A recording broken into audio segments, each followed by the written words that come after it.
Yeah, I can hear you. All right, boys, we're back for the second part of the episode here. Um, so Max, let's talk about the Colby Bowden rivalry. What's that like? It's pretty unbelievable. To be honest, just not only the way that we feel it, but you can tell the alumni feel it. It's pretty special. I remember my freshman fall, I was scratched for the home game against Bowdoin, and I like kind of bagged myself with a teammate in the morning, and we're getting undressed, and these like probably 10 to 15 like 60-year-old guys come in the locker room at like 10, 11 a.m., like already, drinking their beverages. And I was just like, this is gonna be special. This is unbelievable. And the amount of, alumni that come back is just so cool.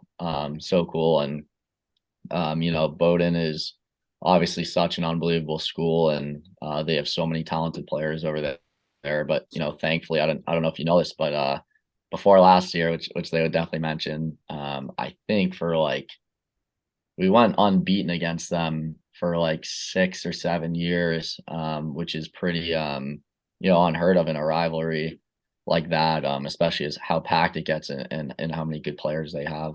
And then last season they beat us in the semifinals to snap that streak, and they went on and won the NESCAC. So I'm sure that they appreciated that one for sure, and that's obviously going to sit with us. But we got at least two more games against them this year, and it's just it's so cool, and to have that experience freshman fall of being in the stands, and then fortunately getting to play in a few after that, to get both those experiences was pretty awesome. Yeah. And, and so that crowd from the videos and pictures, it looks like insanity. It looks like the fans are so rowdy. Is that different from like playing a game like against USM or something? What's it like in front of that crowd when you're playing Bowdoin? Yeah, I mean, I would say for a NESCAC team, I give Colby and also Maine a ton of credit. Like we generally get good turnouts, but like, realistically the only games where we are, like selling that place out, or having it fully packed and standing room is Bowdoin. And then, it probably gets close if we make playoffs. But so that's just such a special night. And the energy is crazy. And I want to give Bowdoin a ton of credit too. Whenever we go there, they are loud, and when you're obviously playing, you're not listening too much, but they've had some pretty solid and funny chants going on throughout the game. So definitely tip my cap to the Bowdoin fan section for how they show up for those. Mhm. And what's it like at home?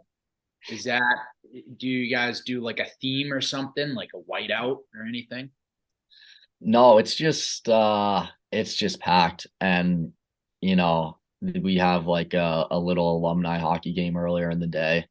And so yeah, I don't want to exaggerate, but I think anywhere from like 100 to maybe even like 150 Colby hockey alumni come down for that every year. And to realize how much like Colby hockey means to those guys, who some are, 60s, 70s, it really just makes you appreciate like that logo on your chest, because especially like when you first get here as a freshman, you kind of just realize like how much it means to them, and you're like, holy shit, like this is pretty special that I get to be a part of this. Yeah. What's that first goal like when you guys score? Is it It's loud?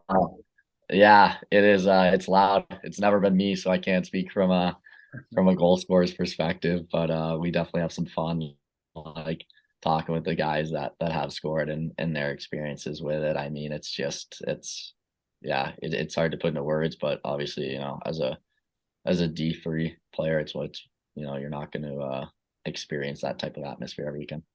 Yeah. I mean, you're lucky if you're getting that crowd, definitely. Definitely.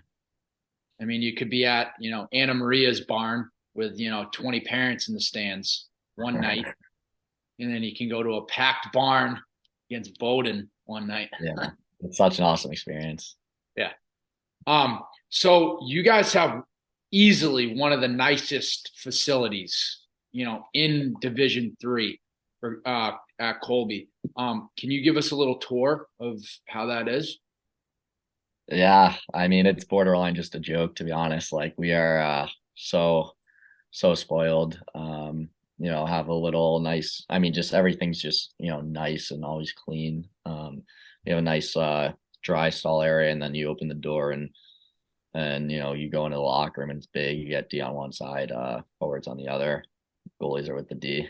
Um and just very roomy. Bathrooms big, showers are big, stick room's big, and you walk right out into that tunnel, and it's just it's a real just really cool rink, and the facility as a whole. You get like a weight room with 3 floor levels. The bottom floor being like just basically a little bit of turf and a bunch of racks, like squat racks, and that's predominantly just for like varsity teams. Um, Training room is super nice, and then you also get like basketball, squash, a huge pool for swimming, an indoor track. It's just it, it's pretty outrageous to be honest. I don't really know how else to describe it, but we're definitely super spoiled. Yeah, I've been in there once, and wow, is it the coolest place? And it is so clean. You So can't clean. emphasize it Yeah. enough. It's too clean. They do a great job running that place for sure. Janitors be working overtime over there. Tell you that. Definitely. Yeah, great people too. Yep. Shout out to them. Um, geez, what else? So you guys get you guys get the custom gear. What do you guys get? You guys are with Bauer or CCM? We get a little bit of both. You can get what you want. So for like I'm a Bauer guy, so we get helmets, gloves, pants, we get, a couple sticks, and then pretty much everything else equipment wise that you need is just, sort of like if it's like shoulder pads, it'd be like, sometimes a spot, other times just like pretty heavily discounted. We're not like a D1 team. But we get so much stuff. And I think a bunch of it comes from how generous our alumni are, where they donate a lot. And so like we get a bunch of like little stuff that you wouldn't think is important, but it's like so nice to have, like bathroom bags, towels, backpacks, all, with our logo and numbers. And so we get a bunch of little stuff like that. That's really nice too. And the equipment's nice. You can get like Warrior gloves, you can get Bauer gloves. It's kind of your choice, and they'll put the Colby on either. Nice. And so do you guys get like clothing? Like what do you guys get for that? Yeah, we get some stuff, and then in terms of like workout gear, a bunch of stuff we'll like buy ourselves, just like heavily discounted through, partners or whatever. Mhm. Sweet dude. Yeah, you guys definitely get the drip out there. Yeah, we're very fortunate. Yep. Um, Sweet man. So how's the ice out there? I know it's pretty small. Yeah, it's awesome. They had they changed the person slash people who are running it, and so there's a tiny bit of a learning curve, which is normal, but we're very fortunate. The guys who like I actually just had lunch on Saturday with Dino, who unbelievable guy who ran the whole place my freshman year. Last year and this year he's no longer able to do that. But I think we had probably the best ice in the league my freshman year. Um, and the guys who run the place are always just lights out and like genuinely like our team, and it's just like so cool to talk with them and to know that they're rooting for us is pretty awesome. And Tyler, who's one of the main guys doing it now, is just like such a good guy. And he's like, he's young, So he had to learn a little bit at first, and he's come such a long way, and he's got some really good ice for us now. Wait, yeah, I mean, East Coast guys are definitely fortunate with the ice. I'll tell you that. Yeah, yeah, So I asked every single Beer League Beauty podcast member to talk about the best goal that you've ever had, and you got to go into detail, even with the celly. And I know yeah, I'm putting you on the spot, but you gotta give us some detail about it. yeah. I mean, that's you're asking the wrong guy about that. I've had two career goals here in 2 years. Um, but I'll never forget my my first career goal, and I think it was my freshman year, and it was the last regular game of the season.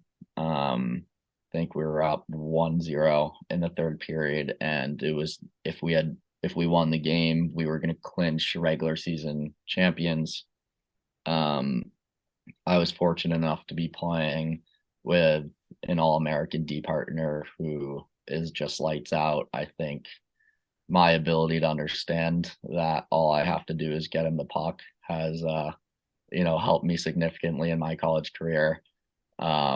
And he was just, I think there was a delayed penalty, so it was one of the rare times where I felt pretty confident going below the tops of the circles in the ozone, and he was wheeling around a lefty, um, kind of like up around the right point in the ozone, then to the left, and he was kind of going down that dot line, and I was just sitting back door, and it would have been hard to miss if I tried. He just kind of slung a no look pass right on my tape, and I think it more bounced off my stick and went in than anything else. But that was definitely a special moment, and also being D partners, you have a pretty special bond, so to share that moment with him was like all I could have ever asked for. And he said he didn't even know who he was passing to. He didn't realize it was me. And I never score, so I never know what to do. I think I just put my hands up. He came over, kind of like hugged me in the glass, and that was definitely a cool moment. Sweet. It's like a great connection, man. That hockey connection. But yeah, exactly. Yeah. Best thing, best one of the best feelings in the world to know that you have a connection like that with someone else. Yeah, for sure. Um, Alrighty, man. I've had you on here for a while, probably one of the longest episodes, but it was well worth it because man, I miss talking to you. Yeah, it's great to see you, Logie. Yeah, man. I'm gonna end it right here. Great episode.